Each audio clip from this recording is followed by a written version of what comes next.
y la severa cuando está menor a 10 gramos por decilitro. Vean ustedes, entonces dense cuenta de que tomando en cuenta la hemoglobina, la OMS va a clasificar en leve, moderada y severa. Otro tipo de clasificaciones que vamos a observar es la fase prelatente, la fase latente y la anemia establecida. Ello va a considerar entonces la concentración o el pool de depósito que tiene el hierro. Me estoy refiriendo entonces en exclusiva a la ferritina y a la hemosiderina, ¿sí? Esos son los pools o son los depósitos de hierro que tenemos en el organismo. Y esta clasificación que está refiriendo siempre latente, latente y establecida, se refiere a la concentración de esos depósitos, ¿verdad? Y tenemos de que en la fase prelatente, la ferritina va a comenzar a disminuir.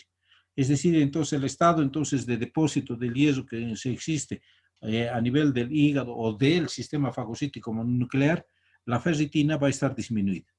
Y ello determina de que la depleción de los depósitos de hierro comience a disminuir y comience a manifestarse la sintomatología. La fase latente ya se va a caracterizar, ¿por qué? Porque las células van a tener entonces ya un cambio de morfología y estructura. Es decir, de que va a haber anisocitosis y poiquilocitosis generadas entonces o manifestadas por microcitos. ¿No? Estos microcitos por su tamaño reducido va a generar entonces ¿de qué? De que la hemoglobina esté en menor proporción, ¿sí? Estamos hablando entonces de volúmenes corpusculares medios bajos, donde hay que tengo entonces la hipocromía, y ese hecho va a generarme una eritropoiesis con deficiencia de hierro. Y finalmente ya cuando la anemia está establecida, cuando la hemoglobina, los depósitos ya están por debajo de los requerimientos fisiológicos, es decir, de las necesidades fisiológicas, y los requerimientos entonces de funcionalidad que tiene el organismo van comenzando a incrementarse. Y por ello entonces la sintomatología que se hace mucho más florida, mucho más evidente, que haciendo entonces de que el médico clínico comience ya a observar y hacer el diagnóstico adecuado de esta patología.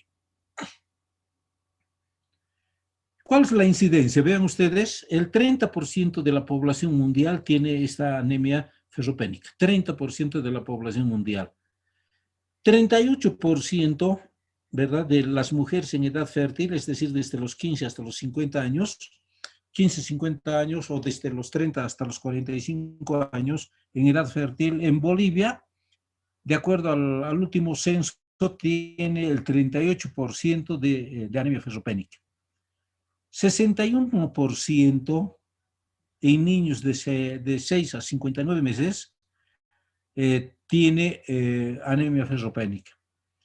Y el 62.2% de todas las anemias en pacientes hospitalizados, ¿sí?, adultos del servicio de hematología del Hospital Materno Infantil de la Caja Nacional de Salud en la gestión 2008-2011, había tenido anemia ferropénica, ¿sí? Tenemos que hacer una diferencia de que la Caja como institución aseguradora cuenta entonces con un gran porcentaje de personas en edad adulta mayor de 60 años. Y estos pacientes son portadores de patología crónica. Por lo tanto, tengo que hacer un diagnóstico diferencial entre la anemia ferropénica y la anemia de proceso crónico. La anemia ferropénica se va a caracterizar ¿por qué? Por un déficit de hemoglobina y un déficit de los depósitos o pools de depósito de hierro, ¿sí? En cambio, la anemia de proceso crónico se va a caracterizar por tener un descenso de hemoglobina baja y de ferritina baja. ¿Por qué? Por bloqueo de la recirculación de hierro.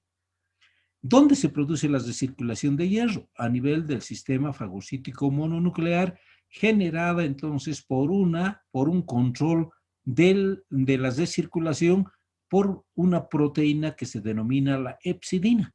Esta hepcidina es el portero, diremos así, de este macrófago, que va a facilitar el ingreso o la salida entonces de hierro, ¿no? Y esto está supeditado entonces ¿a qué? A la participación de citoquinas, ¿verdad? De citoquinas, sobre todo la interleucina 6, que va a ser entonces de que genere este control de hepcidina en este tipo de macrófago. Esto posteriormente lo vamos a ver cuando hablemos de anemia de proceso crónico. ¿Cuál es la etiología? Ya hemos indicado de que la etiología de la anemia ferropénica está supeditada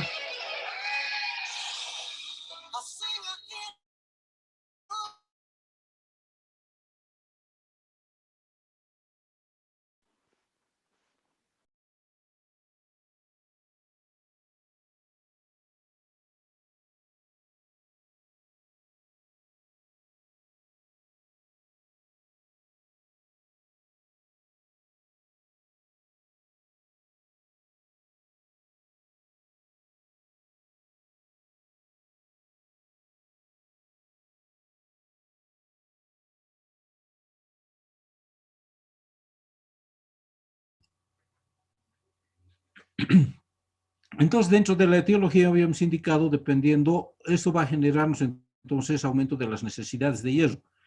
¿En qué proceso se va a generar un incremento de las necesidades de hierro?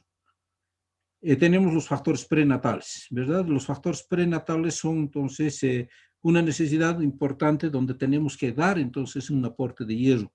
¿Y en dónde? En mujeres embarazadas, ¿verdad? En las multíparas, en los embarazos gemelares, que van a hacer entonces de que las necesidades de hierro se incrementen. Luego otra serían las etapas del crecimiento corporal, como es la infancia y la adolescencia, ¿verdad? Por la actividad, el desarrollo que se está teniendo, pues entonces generan este tipo de necesidades de hierro. El ciclo menstrual, ¿verdad? El ciclo menstrual, que tenemos que ver entonces ciertas patologías, como son las polimenorreas, las hipermenorreas, ¿verdad? O ciclos entonces, o hemorragias disfuncionales hemorrágicas, o uterinas disfuncionales. El embarazo que habíamos indicado y la lactancia. ¿No? La lactancia también es un proceso muy importante, ¿verdad? Entonces, como factor desencadenante. Un niño que no ha lactado, ¿verdad? O que tiene un aporte de nutrición parenteral, pero una nutrición entonces de tipo supletoria, posiblemente tenga entonces este tipo de dificultades, ¿verdad? De desarrollar entonces una anemia de tipo carencial por hierro. Las dietas con baja disponibilidad del hierro, las hemorragias que habíamos indicado, hemorragias entonces de tipo digestivo, etcétera, las hipermenorreas, el síndrome de mala absorción. Tenemos entonces que considerar de que en todo niño, en todo lactante, en todo adolescente, en toda persona adulta, tenemos que pensar entonces en una mala absorción del hierro, ¿verdad? Tenemos las acloridrias, sobre todo entonces cuando existen procesos ya de atrofia de la mucosa gástrica y una atrofia o una pérdida de las células parietales a la forma de qué? Del factor intrínseco de Castle, que es un factor importante para la absorción de la vitamina B12, del ácido fólico y también del hierro. Entonces, dense cuenta de que la acloridria es un factor muy importante en este proceso. Luego, la reducción o las gastrectomías que se realizan por un cáncer de estómago, una úlcera gástrica, etc. La enfermedad celíaca, lo propio, por una intolerancia al gluten, una atrofia de las velocidades, una dificultad en la absorción del gluten, ¿verdad? Y tenemos entonces la enfermedad celíaca que también nos va a generar este tipo de absorción o de trastorno de absorción. Las enteroparasitosis que ya les había referido, los DIU, o sea, los dispositivos intrauterinos que hacen de que se genere hemorragias uterinas disfuncionales por la presencia de cuerpo extraño y hace entonces de que se pierda volúmenes de sangre, ¿verdad? Y luego tenemos una patología que es la hemoglobinuria paroxística nocturna, que también entonces estuviera generando pérdida de sangre a través entonces del sistema urinario, ¿no? Entonces tenemos múltiples factores que generan entonces hemorragias o hematurias, ¿verdad? Hematurias de tipo no microscópicas y macroscópicas, ¿verdad? Por presencia de cálculos, tenemos neos en vesícula, seminal, en vejiga, etcétera, etcétera, que son causa de pérdida, no en volúmenes grandes, pero sí pérdidas insensibles de volúmenes de sangre que hacen entonces de que se sume posteriormente y desarrolle una anemia de tipo ferropénica. Dentro de la patogenia, hemos podido considerar entonces de que en la patogenia la eritropoiesis limitada por deficiencia de hierro, damos entonces la forma de un triángulo, ¿verdad? Echado, con un vértice que va a corresponder a la eritropoiesis ineficaz. Eso me está indicando de que este vértice, como causa de una anemia ferropénica, está supeditada a que las células troncales hematopoieticas y las células precursoras hematopoieticas tengan una menor proporción en generar anemia ferropénica. ¿Sí? Por ahí entonces de que el vértice y de eritropoiesis es muy mínima. En cambio, la base de este triángulo, ¿sí? Entonces nos está representando de que el mayor porcentaje, la mayor prevalencia, la mayor incidencia de anemias ferropénicas está siendo supeditada por el déficit de hierro en el aporte, en la absorción, en el metabolismo. ¿Listo? Esa es entonces la gráfica que quiero hacer de que se entienda. ¿Por qué los soldados y corredores de largas distancias pueden desarrollar ferropenia? Entonces, esta es una explicación lógica, ¿verdad?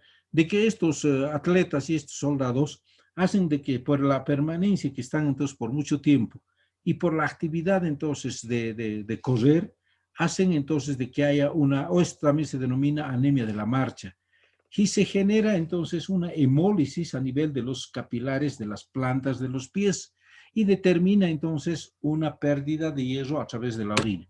Vean, esa es entonces la causa de que se genere una anemia ferropénica en un paciente o un deportista o en un soldado. ¿Listo? ¿De qué va a depender entonces la concentración del hierro corporal? Ya sabemos entonces de que el hierro corporal está supeditado siempre a ¿qué? Al peso, a la superficie corporal, a la concentración de la hemoglobina y al volumen de los compartimientos de depósito. ¿Sí? De acuerdo al peso, si tenemos entonces un peso bajo o un raquitismo, o si tenemos un obeso, pues entonces la cantidad de hierro va a ser entonces incrementada. ¿Por qué? Porque estamos indicando de que las necesidades entonces energéticas del organismo son amplias, se necesitan en mayor proporción. De ahí entonces de que tendré que elevar la concentración de hierro y no generar entonces anemia ferropénica. La superficie corporal lo propio, y la concentración de hemoglobina está supeditada ¿a qué? A la eritropoiesis y a la formación de hemoglobina.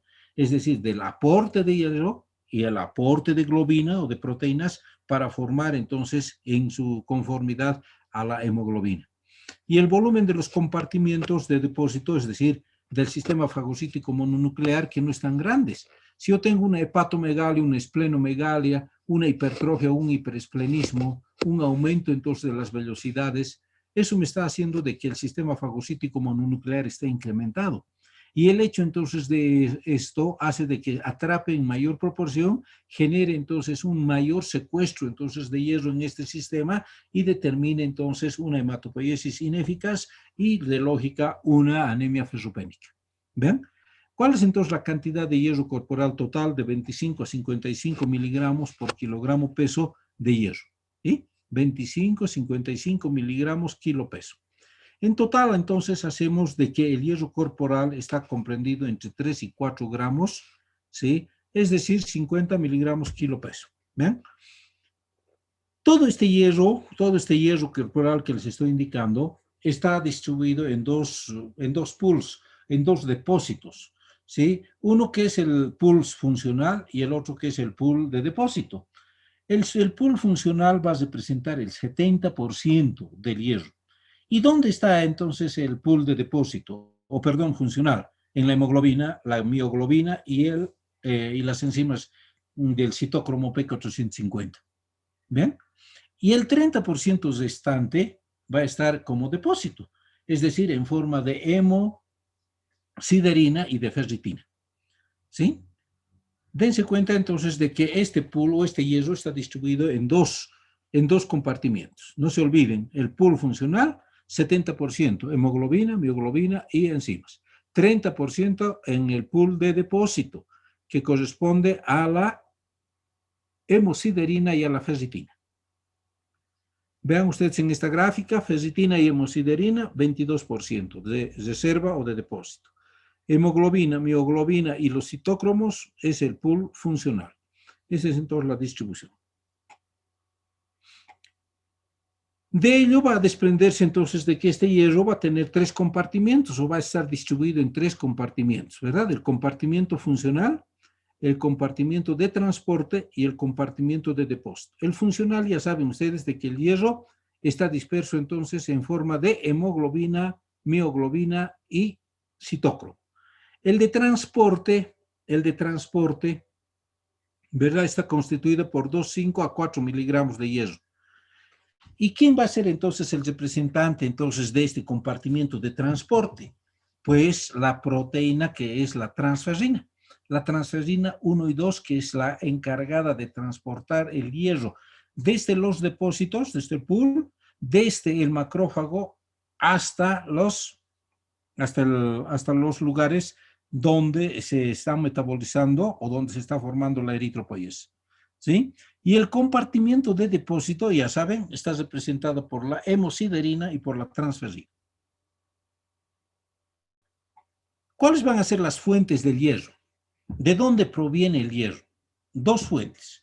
Uno que es entonces el hierro hemínico y el otro que es el hierro no hemínico. El hierro hemínico, entonces, su procedencia es exclusivamente de los animales. Es decir, entonces, carnes de origen o alimentos de origen animal, sobre todo las carnes. Este hierro hemínico tiene una fácil absorción. Se absorbe con mayor facilidad en un porcentaje de 20 a 30 de miligramos o por ciento del hierro y está en estado ferroso. ¿Listo? Entonces, el hierro hemínico se encuentra en sangre, o diré en los animales, en las carnes rojas, y se absorben en mejor proporción de 20 a 30% y se encuentra en un estado ferroso. Por eso entonces es fácil absorbible. En cambio, el hierro no hemínico proviene de todo lo que son los vegetales, leguminosas, vegetales de color oscuro y algunos cereales. Y su porcentaje de absorción es muy variable, de 3 hasta el 20%. ¿Por qué? Porque el hierro que se encuentra en estos vegetales leguminosas se encuentra en un estado férrico. Y para que se absorba con mayor facilidad, tiene que existir todavía un metabolismo, un cambio de su estructura de férrico a ferroso. Es decir, de que tiene que haber un mecanismo de oxidación con pérdida de electrones para que se pierda entonces el electrón y cambie al estado ferroso y recién se pueda absorber. De ahí entonces de que los veganos tengan entonces un déficit entonces de hierro por estas características. El vegano, ¿verdad? Tiene hierro, se está aportando hierro, pero lo que sí le está dificultando es la absorción del hierro, porque se está administrando el hierro en esta forma de vegetales. ¿Sí? ¿Qué es un vegano? Les pregunto, ¿qué es un vegano?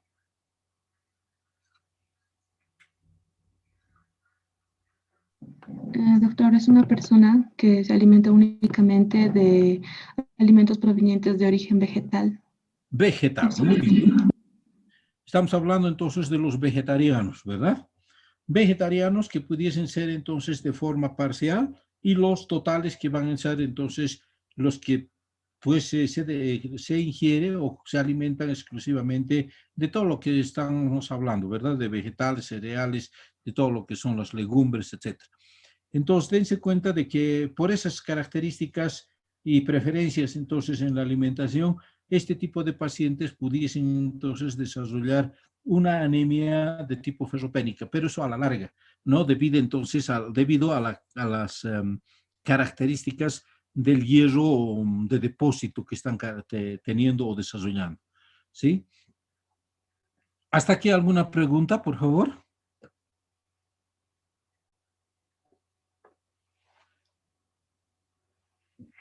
Doctor, buenas Sí. tardes. No sé si pudiera volver Hola. a repetir que en las fuentes de hierro del no anémico, el estado, ¿cómo se encuentra del hierro, por favor? Es un... Ya, entonces estamos hablando fuentes del hierro. Entonces me estoy diciendo dónde encontramos el hierro, ¿sí? Lugares donde encontramos el hierro. Esas son las fuentes del hierro. Tenemos 2 tipos de hierro, que es el hierro hemínico y el otro que es el hierro no hemínico. El hierro hemínico va a ser procedente de todo lo que son de los alimentos animales, la carne, etcétera, ¿sí? Entonces, este tipo de hierro que se encuentra en las carnes rojas de los animalitos, es decir, el hierro hemínico, tiene mejor absorción. ¿Por qué tiene mejor absorción el hierro hemínico? Porque se encuentra en estado ferroso, ¿sí? Se encuentra en estado ferroso y facilita su absorción en un 20 hasta 30%. Lo que no sucede así con el hierro no hemínico. El hierro no hemínico se encuentra entonces en vegetales, leguminosas, cereales, ¿sí?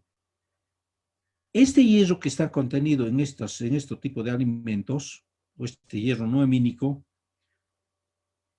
se encuentra en estado férrico. Para que este hierro se absorba,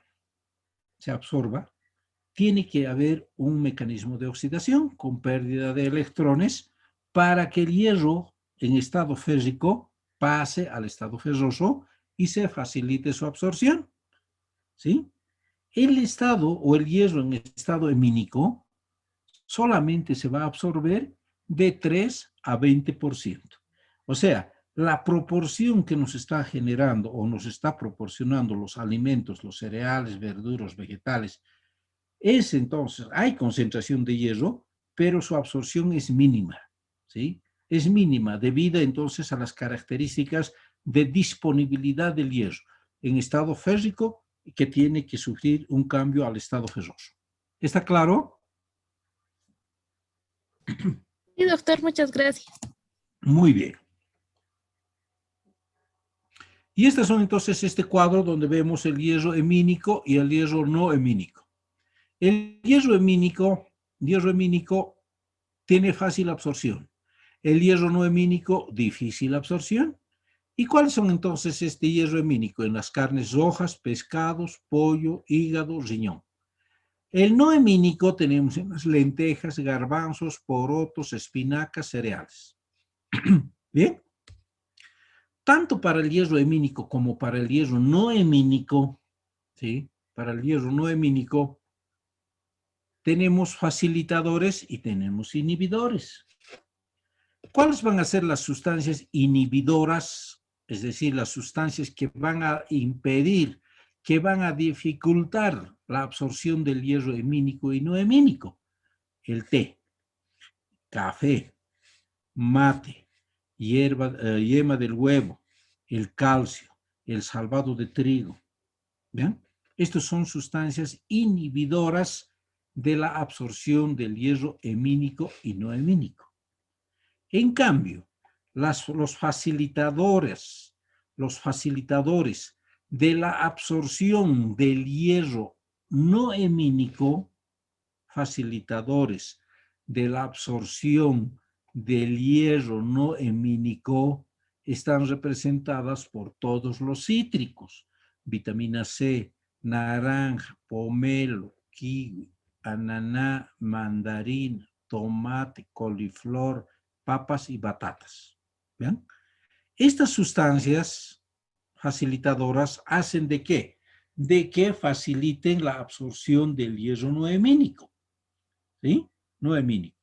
Por ello, las indicaciones entonces a un paciente gestante, ¿sí? Gestante, le damos como prescripción o el hierro o el sulfato ferroso como suplemento. ¿Por qué le daremos entonces a la gestante el suplemento de sulfato de hierro?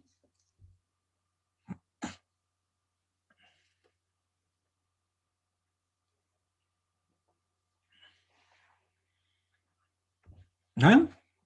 ¿Por qué le damos a una gestante suplemento de hierro?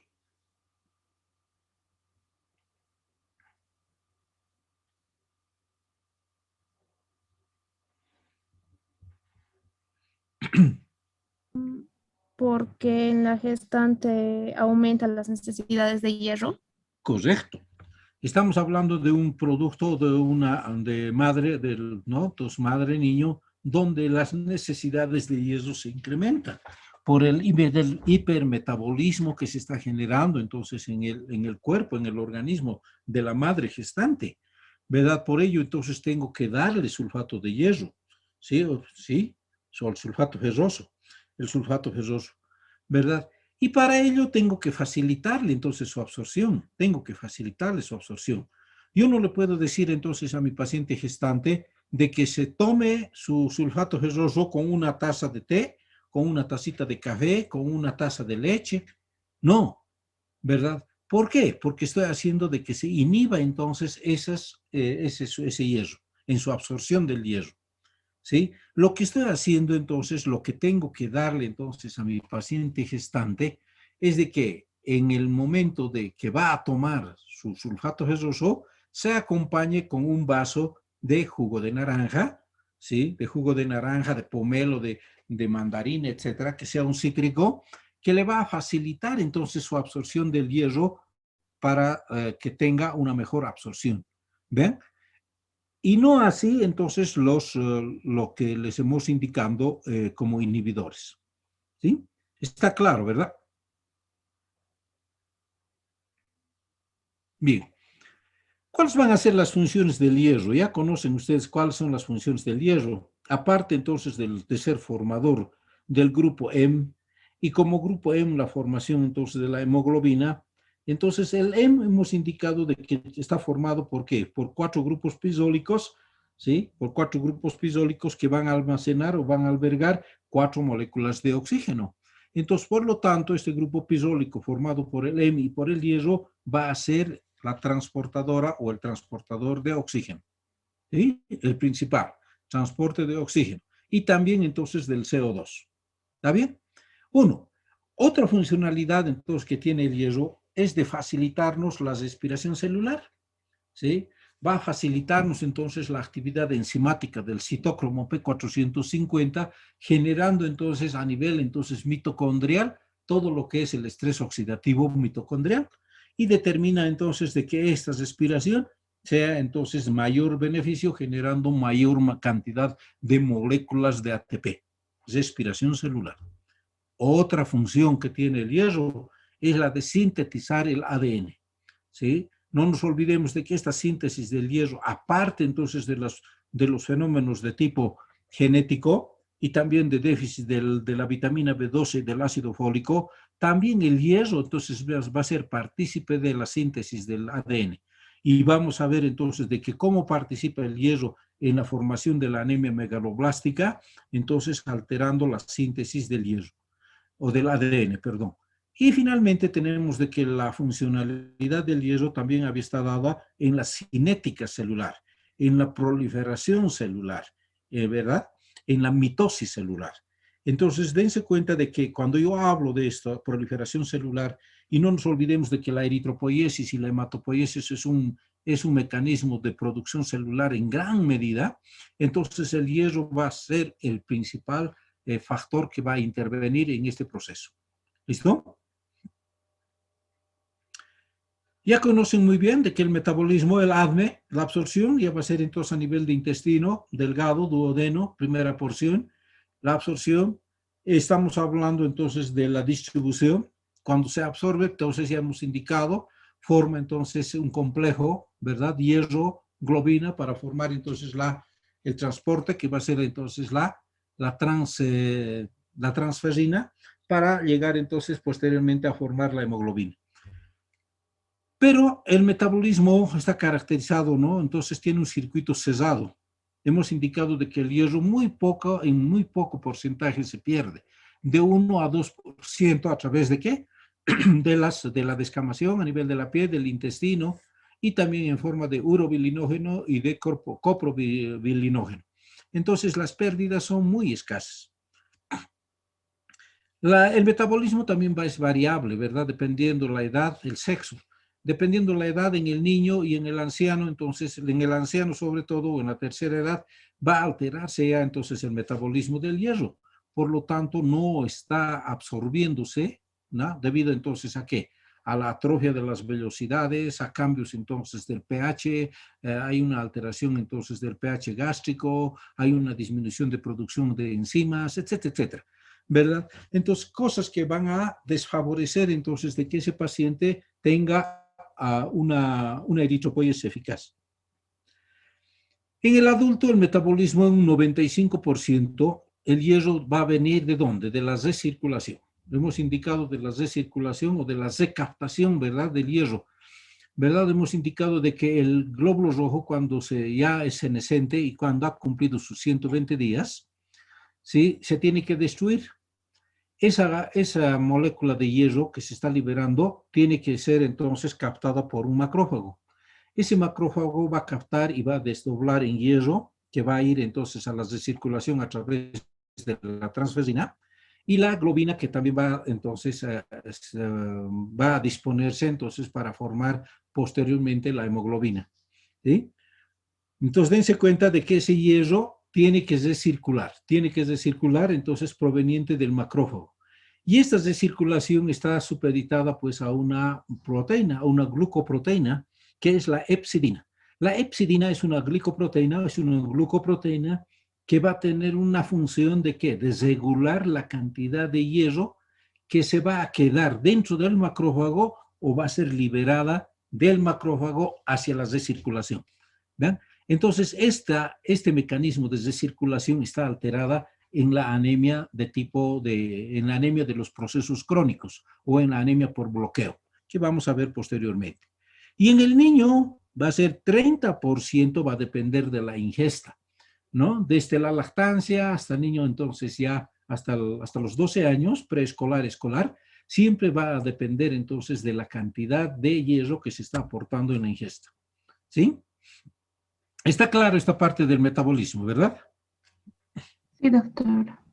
Vamos.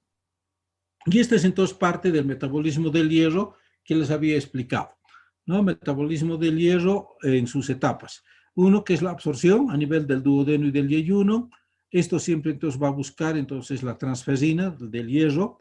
¿Para qué? Para que se transmita o se transporte hacia los eritroblastos, hematopoiesis, eritropoiesis, para formar lo que son los glóbulos rojos. Los glóbulos rojos senescentes van a destruirse, que se van a perder entonces pequeños porcentajes de hierro, o la cantidad o los glóbulos rojos que se están destruyendo, el hierro, va a ser captado entonces por el sistema fagocítico mononuclear a nivel de los macrófagos, y a través de la hepcidina va a determinar entonces de qué porcentaje de hierro se queda en los macrófagos y qué porcentaje se va a liberar hacia la molécula transferrina para cumplir nuevamente ese ciclo de la recirculación. Bien, y otra puede ser de que la transferrina o ese hierro que se ha unido a la transferrina pueda ser transportada a los lugares de depósito, es decir, a los pools de depósito, para generar entonces la ferritina o la hemosiderina. ¿Bien? Ese es el metabolismo del hierro entonces en su ADME, ¿verdad? En su absorción, distribución, metabolismo y su excreción. ¿Está bien? ¿Claro? Sí, doctor. Tímidamente me están diciendo sí.